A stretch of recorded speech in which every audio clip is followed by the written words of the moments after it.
100% cure? Can it be 100% cure of any disease or any kind of anything which can be done through Ayurveda? Yeah, so I'm completely cured of juvenile bronchitis using Ayurveda, but that doesn't mean that Ayurveda can 100% cure everything, right? So I think the critical principle here is that Ayurveda believes that every human body is made up of a different composition of the 5 elements: earth, wind, water, fire, and space. Into your Ayurvedic personality, the dosha, right? Vata, Pitta, or Kapha. Now, every body is different. Every ailment is different. Every individual is different. Now, Ayurveda genuinely believes in this.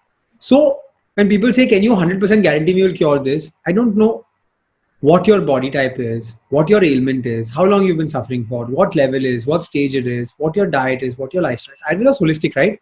So you take into account all of these things. And so the paradigm has to change, right?